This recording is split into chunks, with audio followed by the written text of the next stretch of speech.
Welcome to On the Couch with Dr. Diamond and Friends, where real conversations spark real change. Pull up a seat and get comfortable. You're in the right place. On the Couch is the space where Black and Brown communities come together to unpack the topics that shape our lives, our families, and our futures. Hosted by Dr. Diamond, alongside a powerful lineup of co-hosts, this show brings you honest, unfiltered, and deeply relevant conversations. From mental health and wellness to entrepreneurship and beyond, we cover a wide range of topics designed to stimulate your mind and spirit. The everyday realities we navigate. We're here to educate, empower, and elevate. Every episode is crafted to give you insight, inspiration, and the tools to move with intention. So settle in and take a breath. We're diving into the stories, strategies, and truths that matter. This is On the Couch, where we keep it real, keep it relevant, and keep it moving. Let's jump in.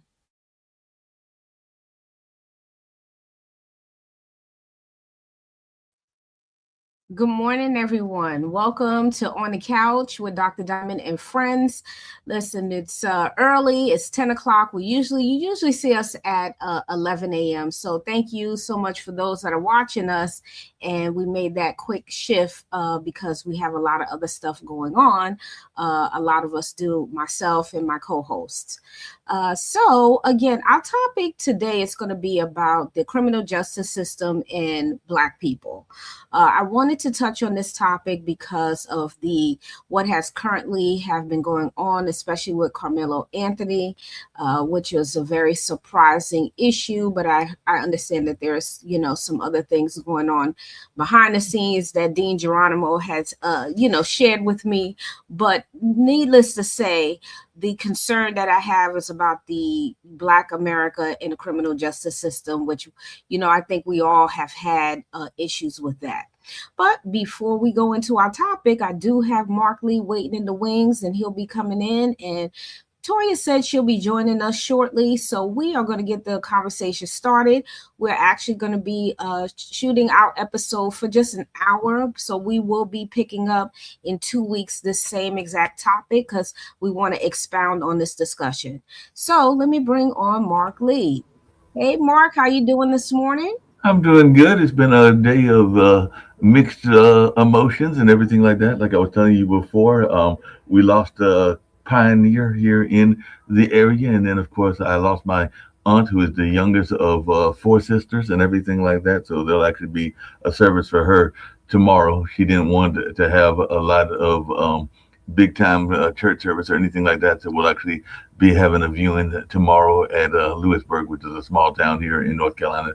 Then we'll do a graveside internment and everything like that. So we'll do that. And then, but she was a educator and definitely was known for a lot of different things. Actually, my brother and some of his, a friend of his, put together this beautiful AI song that honored her and remembered some of the things that she was known for, which is of course, being a great cook and being a great person in terms of designing outfits. And matter of fact, I even remember she gave me a COVID mask at the beginning of the COVID pandemic that she had handmade and everything like that. I think still got that mask somewhere in my house and everything like that. But then she was also known for jigsaw puzzles and a lot of other things, and was definitely very well known and respected in the community that she was at and everything like that. So she will be greatly missed. And she had something like, I think, 26 grandchildren. So there's a very large family because she had 5 kids of her own. One of her daughters has went to heaven's gates ahead of her because she was lost in childbirth and everything along those lines. So, but my other cousins, Verna, who's in the powwow circuit, and Meredith and Marsha and Eve and will be at the service and everything like that. At least we're trying to get Eve. I think she's coming in from Oklahoma and everything like that. So, like I said, I think it was, if I remember correctly, 5 girls and a boy. So it might have been 6 kids altogether that she had and everything like that. But then, like I said, they gave her some great amount of grandkids, and I think even some great grandkids, if I remember correctly, and everything like that. But definitely a well respected leader there in Hollister. And then, like, Mhm. we've had Minister Paul Scott on our show and everything Yes. along those lines. And Minister Paul Scott was definitely a boots on the ground leader, as Mary Molana put it on one of her Facebook pages, because a lot of people here in the community have been honoring him and everything like that. And I do like this quote that Mary Milana said, because I agree with it. He never asked us to go anywhere he wouldn't lead himself. Every step he took marched toward peace. Every action was driven by love. And today we Mhm. mourn more than an activist. We grieve a pillar of our community, a fearless voice against youth offenses, gun violence, and gang profiling. And of course, he even had some conflicts with our mayor and other folks here in Durham. And he was a national and international person and everything along those lines, because he even took on like the liquor companies and some of that, because a lot of Oh, times they will market to us yes. and all along those lines. And he talked about that even when he was on our show and everything like that. So it was a shocking uh, situation, because as you know, we were trying to book him to be back on this show and everything, and I had been in Yes. conversation with him. I know that he had told me that he was in the hospital, but I didn't know the nature of what he was there in the hospital for and how serious it was. So when I found out Yeah. that he had passed, it was a definite shock to me and to a lot of other people as well, because I don't know that any of us knew how sick he was and everything along those lines. So he would definitely be missed. And I mean, he wasn't one to pull punches. You learned that when he was on Mhm. the show and everything like that. And even when he came and he did two Kwanzas for me and everything like that, because he was a panelist for me at Kwanzaa, I think twice, maybe even more times than that. And of course, he's appeared on my podcast in addition to this podcast and others as well. But he never was one to pull punches or anything like that. So definitely, we have to honor his legacy and try to do some things in his honor. I know one of the things that he requested and everything along those lines was that people make a donation of children's books and everything like that, because he had started that whole book campaign, and there will be a celebration of his life on actually a week from today on the 20th and everything like that. So there'll be a celebration of his life on the 20th here in Durham and everything like that. So definitely, even though I'll be working that day, I will try to get by, because I think it's not that far from here that the celebration of his life will be at and everything like that. But yeah, he was definitely a true activist, a true advocate, and did some amazing things. I think you and the ladies were really impressed with him when he came Yes. on the show and everything like that. So, like I said, his request was the donation of children's books to pass out to the community. So that's even in death, he's going to find a way to honor his legacy. And even my Aunt Vaughn had something similar, because I think that she wanted people to make a donation into a whatever organization of their choice, a nonprofit or whatever of their choice, that would be in her name, and then they could also make a donation to our family graveside, because we have a family graveside. And of course, as you know about generational wealth and generational legacies, sometimes you also need Yes. to upkeep those things as well. So that was one of the things that she wanted people to do, was to have that chance to honor the folks in that sense and everything like that. I'm gonna look up real quickly just what my cousin said, because I think there was a third thing that she said that she would be willing to take donations for as well and everything. Yeah, she said in lieu of flowers, well, they said mama, but that would be my Aunt Vaughn, wanted the donation to be made either to the Tillman Lynch Cemetery Fund, an elder in need in the community, or charity of your choice in her name. Yes. So, like I said, that sounds very much like my Aunt Vaughn. She was very much a woman of the community and everything like that. So it sounds to me like both her and Minister Scott were going to try to make sure that Mhm. even in death, they were going to have their legacy continued. Yes, absolutely. So we will give I'm going to give my condolences for both of your losses, but we're also going to lift their names up on this podcast because, they did decide to make sure that dash was filled, Yes. and they did what they were supposed to do, when they were here with us, and we thank them for what they have done and what they left behind. So Right. that's the most important part, to know that what they left behind is worthy for us to continue to pass on and do things in the honor of their names. So, again, the losses of Minister Scott and your Aunt Vaughn, we, again, lift their name up, and we know that they're watching over us right now. So we thank them right now for being there with us right now. And as we move forward into this show, so thank them both for all that they've done. Yes. Yes. Yes. So, as we move forward into our topic, again, this topic, came up because Carmelo Anthony is one of the reasons why, but also because it's so much injustice going on Hmm. in these other communities that we include on our show are again beginning to display these behaviors of, racial behaviors towards Black people.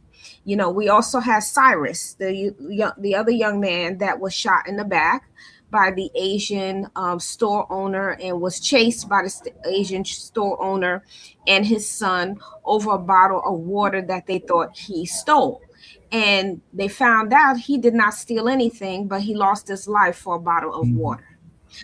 So, it's very unfortunate that we and Hmm. our young men or young children or those that are in still teenagehood are at risk of losing their lives because of, racism. And that's really the precedence about it, is that racism is there. It's in the forefront, and it dictates how the world sees us. So, Mark, what have you heard about this No, so well, far? definitely I've heard about this case and everything like that. And the sad thing, well, a couple of things crossed my mind as you said that.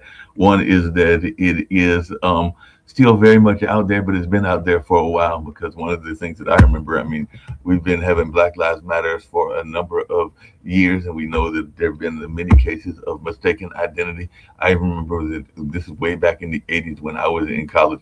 There was a case of Ernest Lacey in Milwaukee and everything like that, who lost his life because he was mistaken for somebody else because he was in police custody. And this was back in August 16th of 1981. So I was in college at that particular time and everything like that. I mean, it even made it to the New York Times because he was in police custody and everything like that. And while he was in police custody, he was killed in that particular time and everything like that. And then I think they even found out later that there was a lot of circumstances that inflamed the tension at that time. I think that even as I look back at this article from the New York Times, it says it was much too hot and humid a day, kind of like a day like today here in North Carolina. So Ernest R. Lacey and his cousin Jeff Garland waited for the relief that darkness brought before they began painting at an apartment building at 20th Street and Wisconsin Avenue on July 9th. About 10:30, the 22-year-old Mr. Lacey decided to take a break and set out to buy a snack at the Pantry Food Market,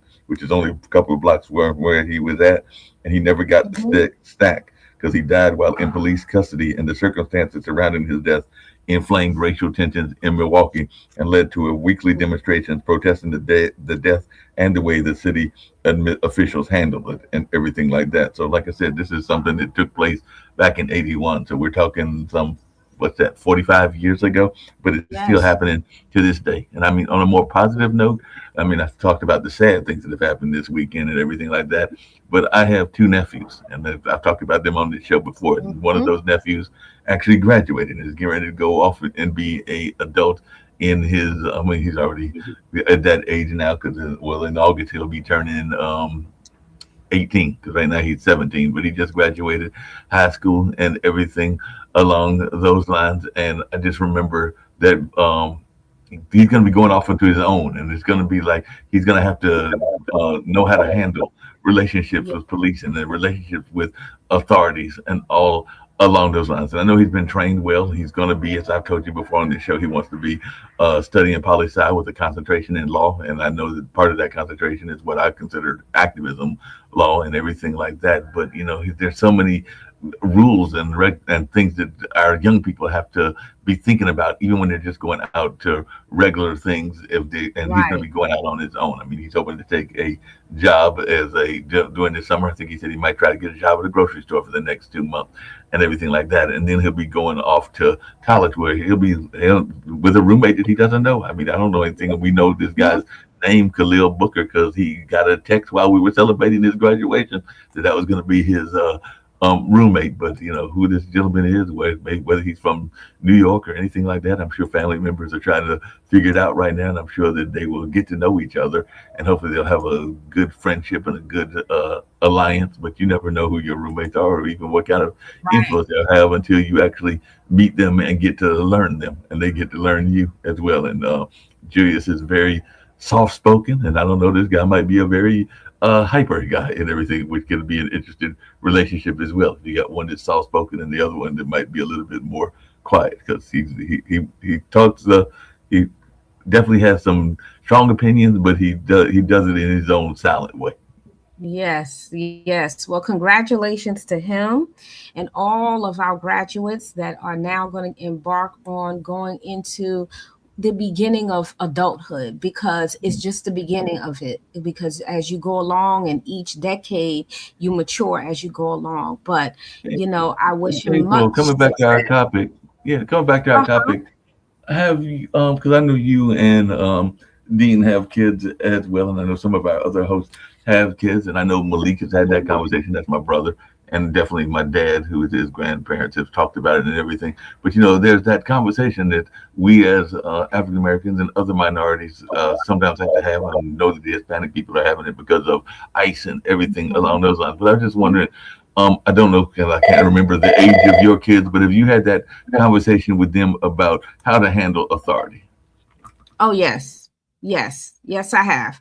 Um, how to handle authority. So let's see, at the age of 16, 17, even a little bit before that, before he started driving, Dean and I talked to him about what to do and what happens when the police approaches. Because again, unfortunately, like Mark said, we have to have all of these particular rules so we can survive. I had to tell him, no sudden moves, don't do anything, follow all of what they're telling you to do because you don't want to risk yourself getting harmed or anything like that. And it's again unfortunate that we have to prepare our children for their survival so they're not being harmed by these police officers. Now, all of the police officers are not bad. That's the thing. There are good ones out there that are doing a good job. But again, in when you look at the large percentage of what we have to do to prepare our kids, we always have to lay out the rules. So, Mark, as I was answering your question, I do remember before he started driving, we started kind of preparing him. Like if a police officer comes up to you, what to do, put your hands up over the steering wheel, wait, don't make any sudden moves, to wait until they tell you what to do, things like that. But it's so unfortunate because we're always in a state of trauma. Mhm. Always in a state of trauma. When a police officer comes up, you don't even know what kind of mood they're in. So you're already going to be in a state of panic Right. because again, you don't know what they're going to do or say or how they're going to treat you. It is just so much that comes with that. He's 28 years old now. And then we have our granddaughter, which is his daughter, and she is 9. So, as we go along in the world, I still will have to prepare her also for how people will possibly mistreat her or look at her because she's black, and it's unfortunate, but that's what we have to do in this climate. So as you started talking about, examples of, again, injustice, I'm going to go through some examples as well. But what I want to hone in on today is that the way that they look at our black children. Our children are never considered to be children because we were always considered to be three-fifths of a person. Right. And on top of that, as animals, because we were livestock. We were Right. not human beings. So I need everyone that's listening to us and those that are coming back on the playback, just take a listen to this, what I found today. How Black childhood was stolen. So I want to take a minute so I'm going to go over some key points. So it says here, the myth of the Black male predator and how it justified violence and punishment. This is what they use. So when we explain the systematic forces that criminalize Black children, so again, it's how they look at us as a system and how they create these systems. So our children are looked at as, it says, Black male predators, how Jim Crow laws erase the innocence of Black children, the role of white womanhood and racial fear in the shaping accusations, and all white juries, rush trials, and lack of legal protection, and media portrayal that made Black boys seem older, dangerous, or guilty by default. So, this is how they create this space. So, our children or Black males are looked to be these violent people all the time, just always violent, always out to harm someone. They're not children, they're looked at as adults.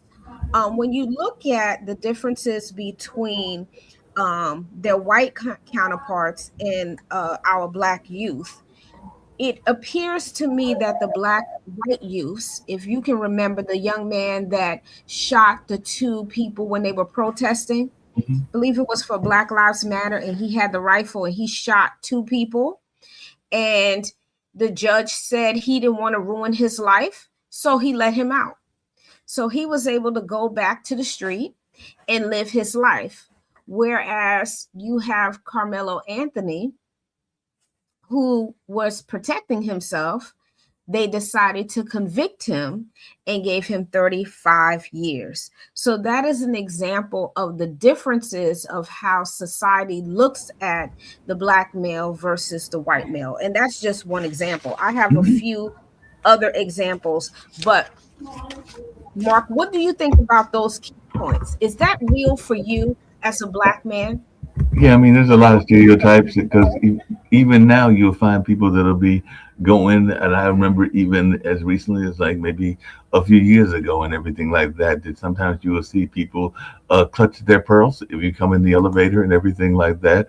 And it's even prevalent even in the 21st century, and part of it is that certain leadership that exists in the White House is trying to encourage some of this kind of mindset and everything along those lines. So they've actually been empowered to have those kind of belief systems and everything like that. So yeah, there are definitely people that will give you those stereotypes and everything like that. Because I mean, it can definitely influence you and everything. Because even as, like I said, recently as a couple of years ago, and it depends on where the environment is. Durham is a fairly liberal city, so I don't really see it here.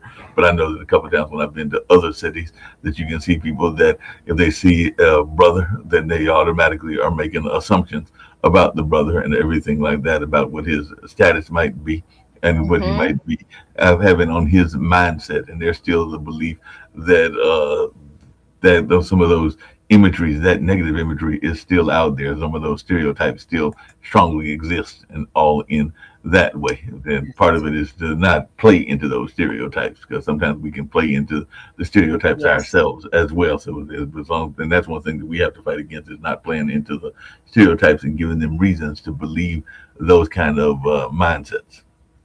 I agree. I agree with that. And because you started bringing up at least one case, we're going to talk about several different cases, but we're not going to be extensive with it, but it's going to be bullet points, and then we're going to revisit. And I'm pretty sure you'll probably bring up some as we're talking as well. So, the case study of the Scottsboro Nine. Um, so we're going to use this historical case to illustrate systematic injustice, so we can give everyone a point of view of what that looks like when there is systematic injustice. So the nine boys aged 13 to 19 pulled off a train in 1931. So they were removed from a train. There was false accusations by two white women. Trials held within days. Eight sentenced to death, No real legal counsel, mob atmosphere, all white juries. The case becomes a global symbol of racial injustice. Landmark Supreme Court ruling on right to counsel in jury discrimination. And Mhm. again, when you go back to white women, and some white women, because not all will do this, but some, the large majority has, that they have will accuse black boys of doing something to them. So we all know Emmett Till. Yes. Everyone knows about what happened to him and his mom, Mamie Till. She did a lot of work to get justice for her son. But look at what her son had to endure. And to this day, no one really knows this story, but I do know that I think before she passed away, the accuser had said no, it did not really happen. And that's unfortunate because that's the same thing that happened in Rosewood. Rosewood, it was a white woman who accused a black man of sexually assaulting her. And then all of a sudden, you have the whole town of Rosewood burnt down, people were hung, many people were killed. Some people had to escape to go to other towns for their survival. So when you think about the injustice, that is also an example of the injustice. So again, many of us heard of Emmett Till, and some people have also heard of the Scottsboro Nine. I have as Mhm. well. If you have not, please look them up. Again, they're between the ages of 13 and 19 years old, and this was around 1931 when this happened. But it is a clear example of injustice. And think about these young men who lost their lives and how you know they basically sentenced them to death. So back then they could have been in a gas chamber, they could have shot them, they could have hung them, anything, back then. So think about those young men and their fear and anxiety that they had to endure from being falsely accused. Yeah, I mean, you even got the case because I was actually seeing this article that the Innocence Project put out. That is a more recent case. It was back in 2020 and everything like that. But I'm sure you heard the case of Purvis Payne and all along those lines. So that's definitely another one that people have been talking about as well and everything like that. So definitely that's another case that folks are familiar with, and I'll give a little bit more details about. Yes. So just to highlight a little bit more, highlighting the terror, the youth of the boys, and the resilience of their families. So, really, when you think about the terror that their families had to endure, is the fact that they were going to lose their children for something that they did not do. In today's society, we can see that, a lot of our young Black men have been accused of things that they have not done. I think Trayvon Martin is a good example of that also, that he's minding his own business. He was on his Yeah, way to the store, and then look what happened to him. Same thing with Cyrus. Cyrus was minding his own business. He went in just to buy some water, and he ended up having to run for his life and then end up losing it anyway. So these terrors and what our families have to go to through. And yeah. And I was even going to come though, back. go ahead. Sorry, we Go come ahead, Mark. back to purpose and everything like that, because they were saying that there's some of the kinds of racist stereotypes that the prosecution in the Purvis Payne's case is evoked at the time of the trial, because Payne, who actually had an intellectual disability, spent 32 years facing execution in Tennessee for a crime he has always said that he did not commit, and DNA testing of evidence in this case could help prove this. So this is a case that the Innocence Project was dealing with back in 2020, and I need to do more research to find out exactly what happened with that particular case and everything Yes. like that. But he was convicted for the 1987 murder of Therese Christopher and her child in Millington, Tennessee. The prosecution argued that Payne had been searching for sex after using drugs and looking at a Playboy magazine, and that he attacked Christopher after he made an advance on her and she rejected him. But no evidence supported this theory. And though Payne's mother begged law enforcement to administer a drug test to her son to prove that he had not been using drugs. They refused, and Payne has no history of drug use, no criminal record, and was not known to be violent. In fact, those who know him described him as a kind and respectful man who liked to make his family laugh and help out at his father's church. So apparently, his father was a minister, and of course, the prosecution painted a whole different scenario, and they pointed out to the victim's white skin when referring to parts of her body, a poignant reminder of her whiteness, and the country ranked among the 25 counties with the most recorded lynchings between 1877 and 1950. And I just heard recently, I think I might have even heard it during the graduation ceremony or something like that, that there's been a recent lynching even in North Carolina, like in Oh the last gosh. like month or two or something. Like there's been and I think this was a young lady, but yeah, there's been like recent lynchings. So even though we think of lynchings as being a thing of the past, there are even times that it is happening in our modern day time as well. And Yes. one of the things Yes. that the Innocent Project says is all too often black men are presumed guilty by law enforcement and the public, contributing to wrongful convictions and harsher sentences when found guilty. And this is back in 2020, so I think it was before the pandemic. But it said, according to the National Registry of Exonerations, innocent black people are 7 times more likely to be wrongfully convicted of murder than innocent white people. And studies show that black men are sentenced to death far more often when accused of committing a crime against a white person. Since 1976, and of course this is probably going up, nearly 300 Mm-hmm. people accused of murdering white people have been executed, about 14 times the number of white people executed for murdering white people. And that's what the Death Penalty Information Center has reported and everything like that. So I'm actually going to look up purpose pain and see if there's any continuation of that particular story and everything like that. But it's just, like you said, a lot of times there are stereotypes, and unfortunately, sometimes we, including some of our own law enforcement, Yeah. perpetrate those stereotypes and everything Yes. along those lines. So sometimes it can even be a problem in our own community where we're perpetrating those situations and all along those lines. And apparently, this is as recently as June 16th of last year. So the Tennessee Supreme Court upheld the life sentence for Purvis Payne and everything like Mm. that. But he's now apparently, according to the Marshal Patrol, he is eligible for parole in 4 years, even though they did uphold the life sentence. So I think he got off of death row, and he might be up for parole in another few years and everything like that. But yeah, it looks like he did get off of the death penalty, but he's still serving time, and they have still upheld the case, even though it seems like they don't have that strong an evidence and everything like that. You know, it's unfortunate because his whole life was spent incarcerated for something he did not do. And Right. there are many, many that are serving time for things that they have not done. And they will say, I did not do it. So many people that have been exonerated, it's because of this sense that we all look alike. That's not true. But they use that to justify and why they're going to put someone in prison or lock them up for something. And they put these people in here, and then when they really get the true person that committed the crime, they look nothing like that person at all. Nothing. But yet they put that innocent person who's telling them, I did not do it. The other issue that I have is even when at times back then, they didn't use DNA back then, but when it started becoming available, they never thought to, hey, let's go back and visit some of these cases. They weren't going to do that because they're going to get time off of these people's backs.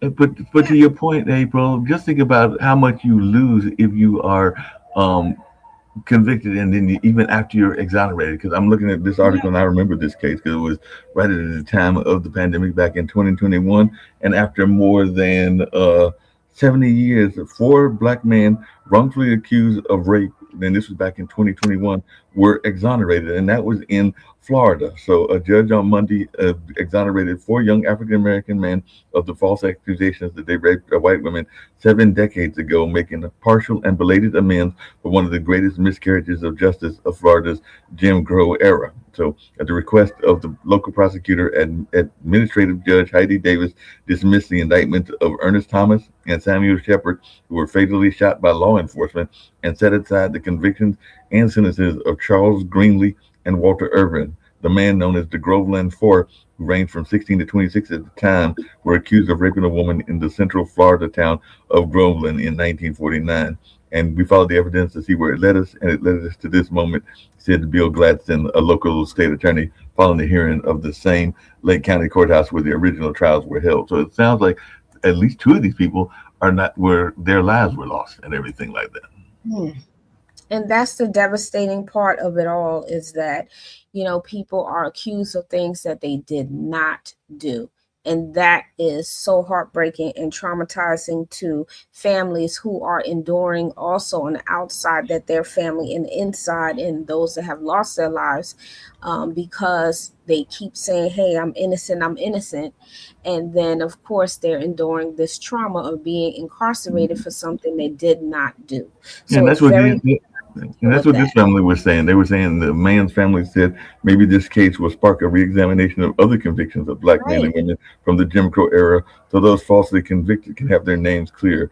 We are blessed. I hope that this is a start, because a lot of people didn't get this opportunity. A lot of families didn't get this opportunity. Yeah. Maybe they will, said Aaron Newsom, who was Thomas's nephew. He broke into tears as he spoke. This country needs to come together. So Thomas was killed by a posse that shot him more than 400 times Hmm. shortly after the rape accusations. The local sheriff, Willis McCall, fatally shot Shepard and wounded Irvin in 1951 as he drove them to a second trial after the U.S. Supreme Court had overturned their original conviction, saying no evidence had been presented. So the sheriff claimed the man tried to escape, but Irvin said McCall and his deputies shot them in cold blood. So, like I said, there's a lot of that racism that was existing during that time. And even Thurgood Yeah. Marshall Sr., then with the NAACP, represented Irvin during his second trial, but an all-white jury again convicted him, and he was All sentenced white to death. again. That Yes. all-white jury, right? Exactly. Yeah. And that's what happened in present day, 2026, an all Mhm. white jury. That should not be happening during this time. So I do want to talk about something, since we're already in wrongfully convicted Mhm. cases. George Stinney Jr., this happened in 1944. At age 14, he was the smallest child ever executed in the U.S. Interrogated alone, no evidence, a 10-minute trial, conviction was vacated in 2014. Now think about that now. 14 years old in 1944. And he was accused of uh, sexual assault again, of two little white girls, and supposedly he, discarded their bodies and whatnot. But yet they were talking about how small his stature was and everything else. So I don't understand, how did we get to him being accused of harming someone at 14 years old? And he had no parents there, because they weren't going to get him to get any parents. They'll have parents as representation for him, and to speak up for him and to advocate for him, and to have the audacity of having no evidence against him, but yet you utilize this to see him as a grown-up, and then accused him of this terrible assault, and then you have a 10 minutes trial, and then you vacate this sentence in 2014. So all this time, he was an innocent person. The Groveland Four, this is in 1949. Again, one was 16 years old, accused of raping a white woman, tortured, one killed by a mob, all white jury. Again, an all white jury. Martinsville 7, 1951, age 18 to 23, barely out of adolescence, accused of, again, assaulting a white woman, rushed to trial. All of them were sentenced to death, all of them. And then shows how the death penalty was used almost exclusively against Black defendants. So it was like almost an excuse to kill Black men, and taking them out for things that they did not do. That is concerning, because, again, when you look at today, we are in some modern world of also modern day lynching, and they're coming in different forms now. You had George Floyd, how that was a modern day execution. We all saw what happened to him. Eric Garner also choked to the point where he died, and that shouldn't have happened as well. We've had other young people too that have lost their lives for things that they did not do. Hey, Toya, thanks for joining us. Yes, good afternoon. So this show is only going to be an hour. So we're getting, to the latter part, but I did begin by talking about, what how the criminal justice system has looked at our Black youth, especially Black boys, and make them appear to be adults when they are not. And I was just going over some cases from, the 1940s, the 1930s, 1951. Mark talked about a couple of other cases, and we are also, every once in a while we're going back and forth about what happened with Carmelo Anthony, which is very alarming what happened to him. What I don't understand is a all white jury in this day and age, but apparently there was a whole lot going on there where there's connection with judges and the people that has a connection with the prosecutors and everything else. So there's a lot of underhanded things that happen in this case. And so right now, Dr. Williams, I don't know if everybody know her, but she's the same Dr. Williams that went after the young lady Angela, who decided to call us all monkeys and different things like that, the Mexican young lady. So now she is also on the case for this one as well, because you can clearly see that there is an injustice there. Yes. Right. Diversity is what's needed on all of these juries. So there's no reason why that should have occurred. So that bothers me. Yes, and I agree with you, because early in my career I worked with MAP, mutual agreement program. So what I did is early person, you're coming, you grow up in the inner city. So from there, my first real job professionally was dealing with those individuals. So as you know, when you're meeting someone and you're completing a biopsychosocial assessment, you do ACE, adult childhood experiences, and you look at that. If you rate our people, and we're breaking a cycle. So from there, I'm looking at everything, and that's where it was deja vu, because I had to see folks that I grew up with. And that was one of the reasons why I changed locations. I had to move from the county. I grew up exit 9. And from there were some disparities. So I'm seeing folks. And the main thing is, if you didn't have representation, you had a public defender. And then from there, you're looking at that. So for me, I love numbers. I love numbers. So I have had mental statistics.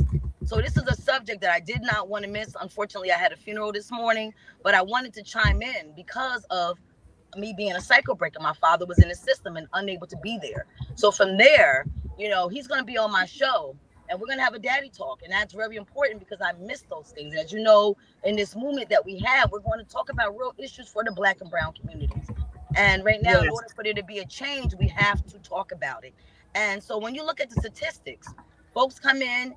One of the things I did not like, if you had a substance abuse diagnosis, you were slated to come here. Some of them said, I didn't use, I sold it. So you understand what I mean? However, these agreements are already set in place.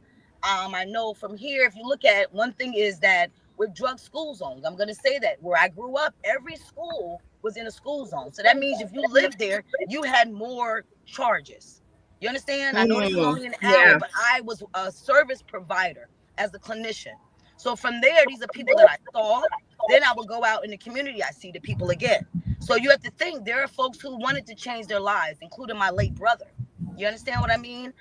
Where we thought he would have died by violence, but then he had 2 sons. So from there, he changed his life.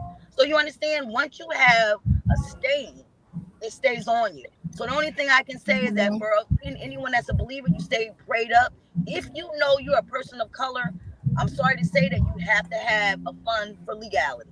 Because one of the things is, riding in people's car, I said, I can't have nobody go in my car. I would go a different way. And I'm just going to be honest. Back then, because I knew what my father went through, can I get a ride? No, because my god brother had someone in the car, got a charge.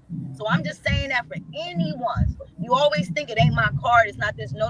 You're the owner of that car. You are responsible who's in that vehicle. Because that's what they're going to tell you. Because they're looking to get the big fish. You understand what I mean? The big fish. So when I worked with the adolescents and we did in my groups, I said, look, y'all consider at risk.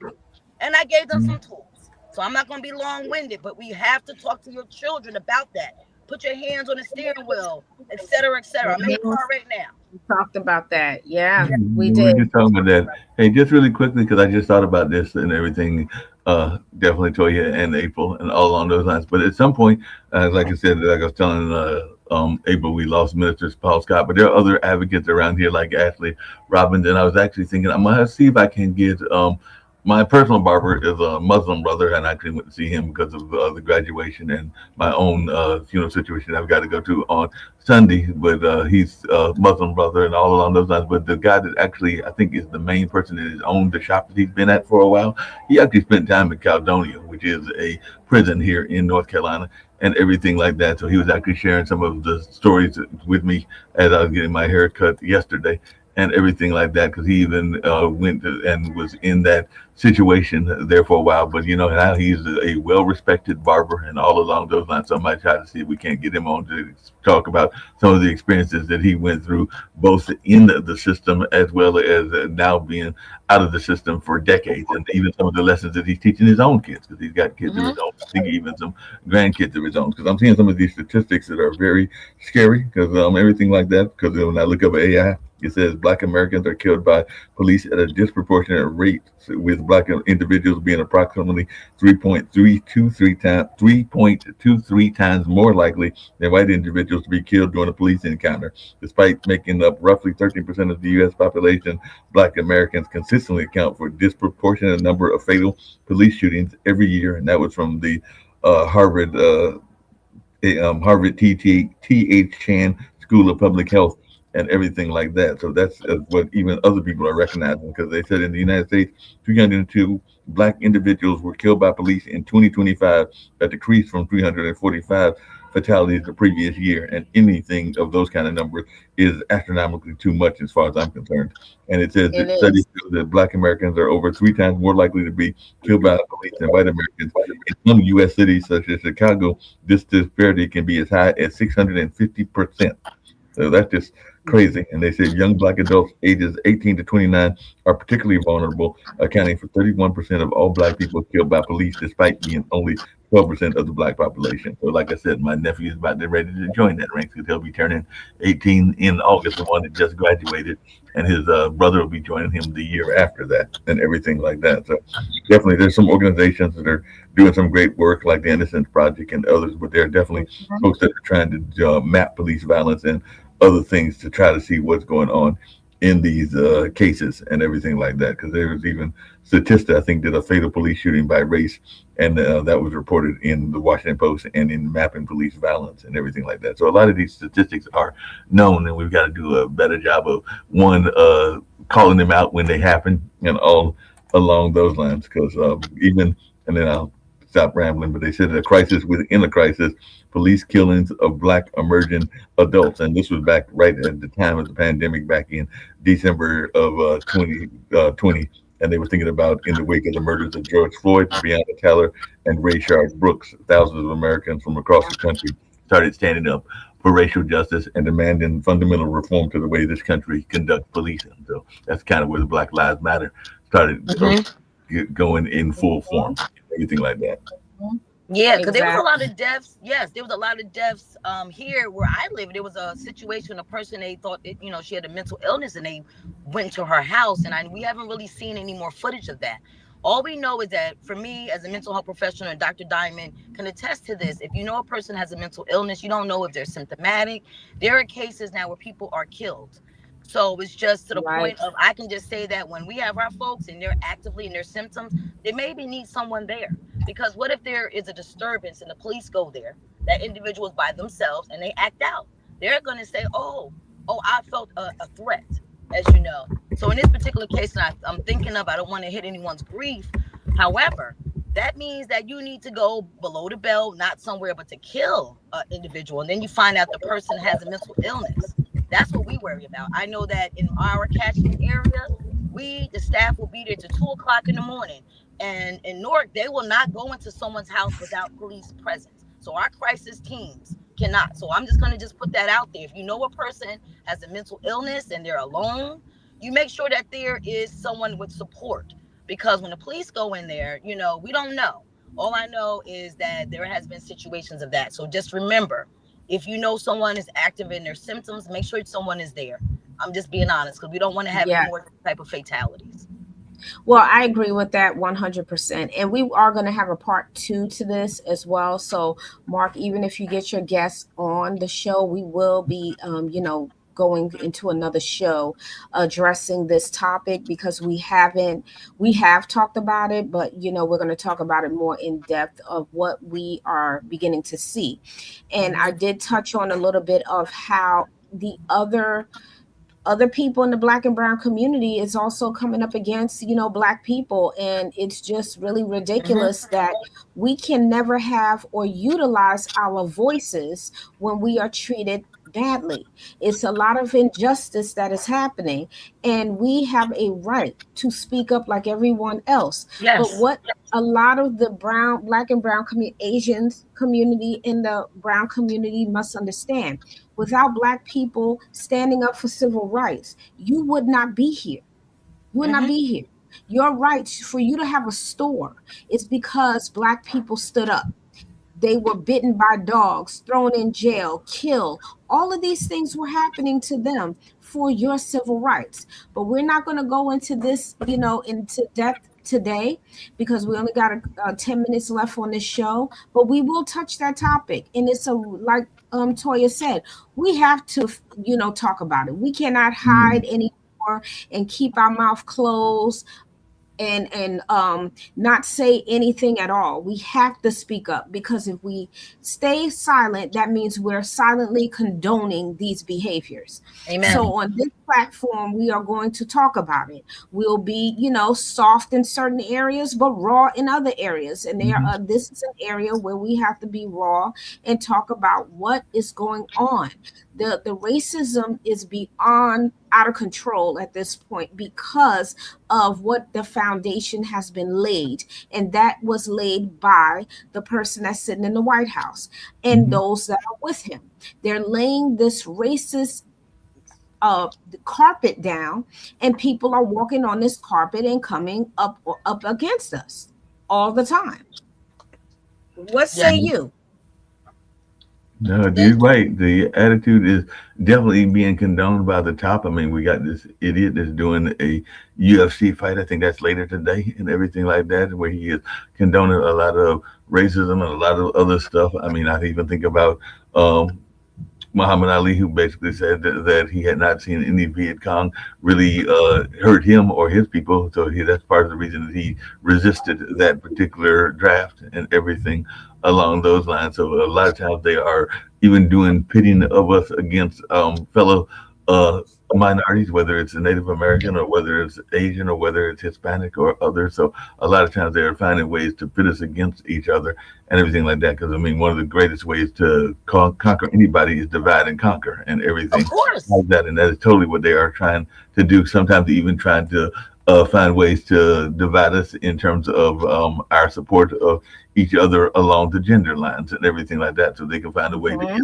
black women to fight against black men and vice versa. That is another divide and conquer strategy that they will use and everything along those lines. And I mean, one never knows who they'll fall in love with and everything. But if somebody falls in love with another race and along those lines, they'll use that as a tool of divide as well. And my dad's been involved with this for a number of years. And I even saw some of the pushback that he got when they first got into their relationship and everything like that, both from our side as well as other sides as well. But yeah, they'll find all these divide and conquer kind of attitudes and all along those lines. I just want to make a quick correction to something I said about my unborn earlier and everything along those lines, because apparently they made a slight change in the and this also sounds very much like her in what she's asked for in lieu of flowers. So she did ask for the donation of the family to the elderly people in the community and to the Tillman Family Cemetery Fund, which is our family cemetery. But she also apparently asked, and this comes to even what we're talking about, because like I said, she was an educator. So instead of necessarily going to any nonprofit, she wanted to go to a youth to help with school or sports in her honor. So she was an educator, and she definitely had some family members that were athletes as well. So she wanted to make sure that they were honoring that, and that we were finding ways to help those young people as well. Yes. Awesome. Yeah, I So just want we to chime in really quickly. I did this on my spirit right now. My family is from the Jim Crow South, Mississippi.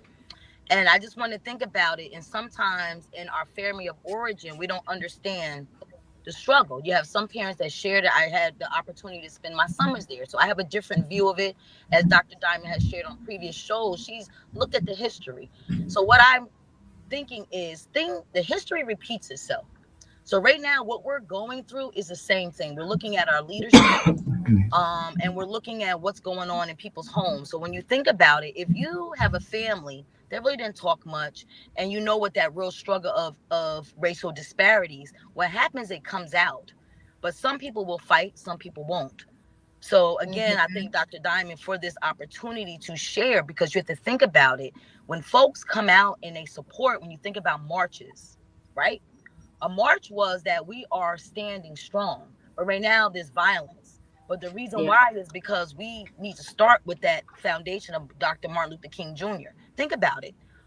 It was peace, but now we have war, violence. We didn't have guns. We didn't have things like that. That's my foundation. So only thing I just wanted to share here is talk to your big mamas if you have someone, some family, or do your research. There's a lot of information that's there. Look it up, because right now we don't want everyone to explode. Because right now, when you stuff feelings and things like that, it spills over. And now, thank you, Mark. You always bring us the statistics and things of that, and sharing about the family. Sometimes we're looking at everyone as we know we are all of color, but you have to think the reason why we have all these shades is because of the mixtures. We're all God's Yeah. people. That's it. So why are we fighting against each other? Because at the end of the day, now you see that we're all blended. So how are we going to fight? Because you don't know what's in your history. So technically, you're going against your own people. So I'm just going to say that, we really need to go back and start from the basics and see what this is. What can we do for the change? Not just say it's not Yeah. about me. No, it is about you. It's about our survival. But again, this is our story of life, right? We're all in the game of life. Amen. Amen to that. So we are coming to the end of the show. So what I'm going to briefly talk about, there are a couple of points we're going to hit on our next show.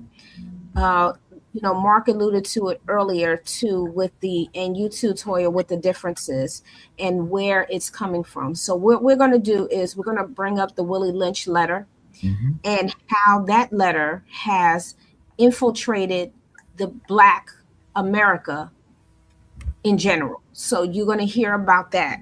Then the Great Migration from the South to the North. We are all of our family members went through the Great Migration. They all came up.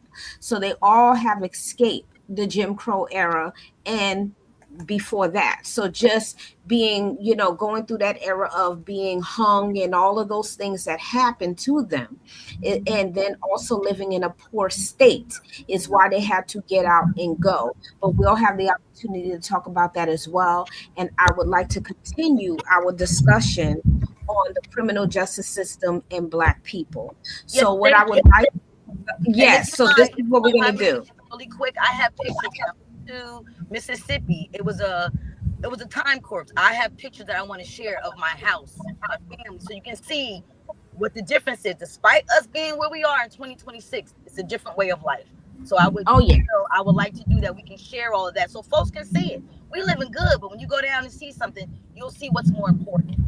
Well, there's some shanty towns that still exist in North Carolina and in other places, and there's even been a friend of mine actually went to visit one town, and he was shocked at some of the things that he saw, because he couldn't believe that there were still people living that way and everything like that, because it looked more like the, say, 1950s than it did the 2026 year and everything like that. So there's still people that are living very much in those kind of poverty situations that people are shocked by when they see what they are living and how they are living, and particularly in the rural South. Not because North Carolina is actually considered one of the more progressive states, but definitely if you go down to Mississippi, Georgia, and other places, that there's definitely some of these things going on. And even in North Carolina and Virginia, where I know Dean's got family, at and everything along those lines. But then we've also come a long way, because one of the things that I remember my dad talked to my nephews about was the fact that he remember when he went to state, and that would have been in the late 50s, North Carolina State University. I think he said he was one of maybe 15 African Americans there, and there might have been 30 women, if that. So it was definitely, you can imagine what it was like going to a school where you are a true minority and everything like that. Because, like I said, he said that there might have been only 30 women in the entire campus, and probably about 11 or 15 African American fellow students. So they were. So you can only imagine what it would be like for a sister going. And this was a brother with my dad and everything like that. So definitely, there was not a lot of diversity. It was pretty much an all-white college at that particular time. Yeah, yeah. Thank you for sharing that. So we're gonna do a little bit do something a little bit different this time. Usually we have our closing remarks. We're not going to do a closing remarks because we're going to have a part two to this Hmm. discussion. Because I Right. want your total closing remarks from everything that we're going to be talking about. So this is the beginning of our conversation, and then in our next in 2 weeks we will be concluding and having the ending of this conversation. So that means we will all come back to the table on this discussion. Again, our topic is the criminal justice system and Black people. And I want us to hone in on definitely our Black young youth males. We do know females go through it too, but our young Black males is what I do want to talk about. We'll probably have Dean on here then as well, which will be good. I believe Anika will be on as well. So at least it'll be more of us at the round table discussion. I'm going to try to reach out to Blue also, Hmm. Mark, and see if he will join us as well with this discussion, because I think he will be an asset to this discussion as well, because this is a heavy topic and this is really harming us right now. The things that is happening and the losses are great. We may not be kin to these people, but because if these losses are in our communities, we're feeling it and we understand the trauma. So, this is how we're going to end our show today. But what I will say for those that are listening to us, what you hear now is can be frustrating, can make you very upset. But when you are upset like that, it is time to activate.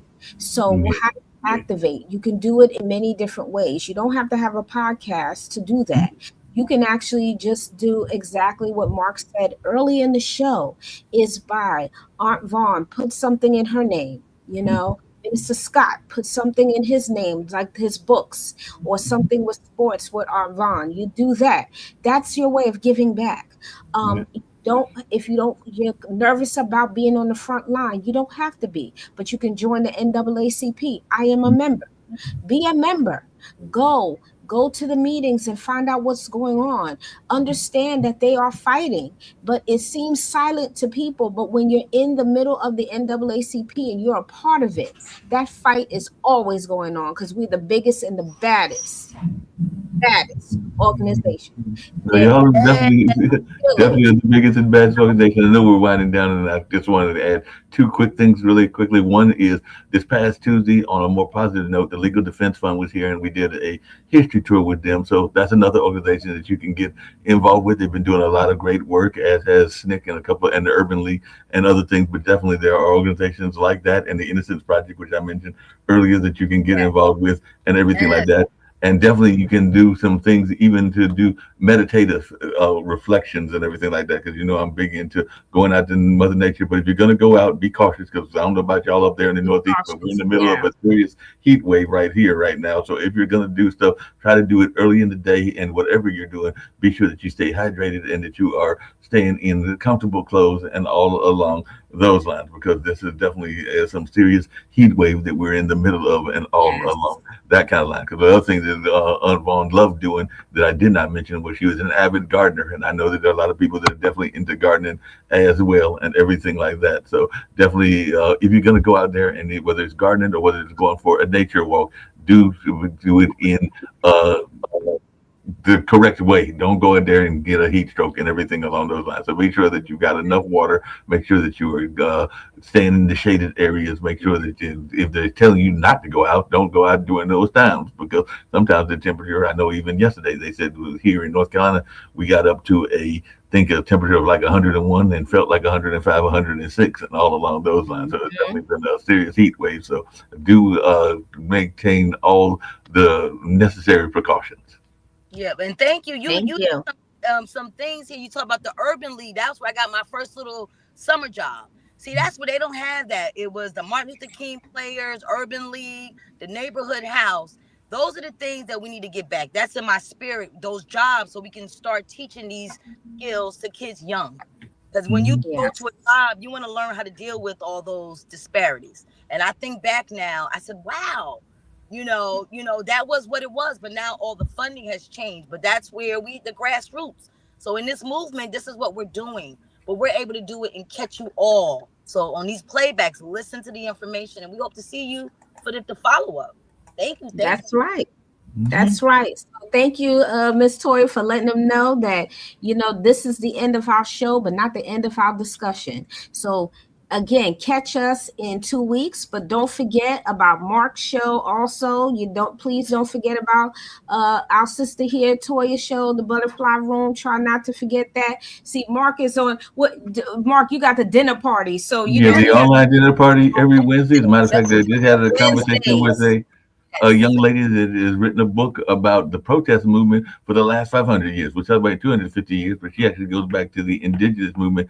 And through marriage, she is related to Thurgood Marshall because her husband, and I don't know if they have any kids of their own and everything like that, but Gloria Brown Marshall is actually starting a new holiday that she is initiating herself called Martyrs Day. And the first one of those will be actually in y'all's neck of the woods on July 5th. And the first celebration will be at Riverside Church in New York area and all along those lines. So they'll be celebrating Martyrs Day, and she's hoping that this will be a national movement that will be able to have people honor the various martyrs that have existed, whether that's Crispus Attucks, whether that's Emmett Till, who we mentioned earlier, or a right. number of other folks, because there have been a lot of martyrs in our society and everything like that. So she is creating her own holiday that she's hoping will be done in conjunction with, not in opposition to Juneteenth, but that it'll be a separate holiday that will honor the many folks that have laid their lives down for the cause and everything along those lines. And there are new martyrs being added to the list every day and everything like that, because a martyr isn't Mhm. always one that is murdered. Sometimes the martyrs are martyrs to the cause and everything like that. So I think we can even say that in some ways, Minister Scott has now joined the ranks of the martyrs and everything along those lines and everything in that space. But definitely, Martyrs Day is something that she is organizing. She was my special guest on this last show because I have various guests. The week before, I think I had a good friend of mine, Joe Rose, who is part of a history tour and everything along those lines. But she is also in a unusual hobby because she's a sister and part of the LGBTQI community, but she is also an airless who is now studying fire and everything like that. So she does all that kind of like special stuff of the aerialist kind of acrobatic stuff and all along those lines. So she was one of my guests when I had a show, because sometimes guests are one-on-one, which is what it was with Miss Gloria and everything, and sometimes it's a show with two or three guests, and she was one of two or three, because I also had some people that were creating their own festival. And then there was a young lady from DC that is a singer that was on the show before. But if you go back to podtv.tv, you can see those shows are uploaded and they're all in pretty much numerical order and everything like that. So you can go back and binge watch if you want several of these past shows. Awesome. So once again, everybody, we have come to the end of our show. As Mark said it to you all, make sure you continue to hydrate yourself and be wise about, your clothing. Don't layer up too much because it is very warm. It is a heat wave.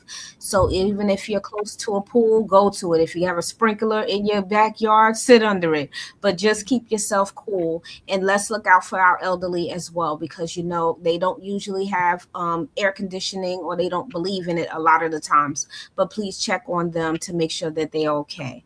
But as we move forward, again, we'll see you again all in 2 weeks. I'm preparing to host a event at my home today, so I am ending our show usually we go 2 hours, but it will be an hour. So we do thank you all for joining us today. I hope you did get some great information from us today. And as always, peace, love, and tranquility. And thank you for joining us on the couch. We'll see you again in 2 weeks. And again, don't forget the dinner party on Wednesday, and then the butterfly room on Next Friday Friday. coming up this week at 8. So thank you all, and we will see you again in 2 weeks, if not on the other shows. Take care, everybody. Have a good one. Bye-bye. Thanks so much for tuning in to another episode of On the Couch. I hope you enjoyed today's conversation and found it as enlightening and inspiring as I did. Remember, the stories and experiences we share here are just the beginning of a much larger journey. Don't forget to subscribe on YouTube, look for the notification on Facebook, and find us on your favorite podcast platform. Your support helps us keep the conversation going and reach more listeners just like you. Until next time, stay curious, stay kind, and keep the dialogue alive. Peace, love, and tranquility. Take care, and we'll see you on the couch.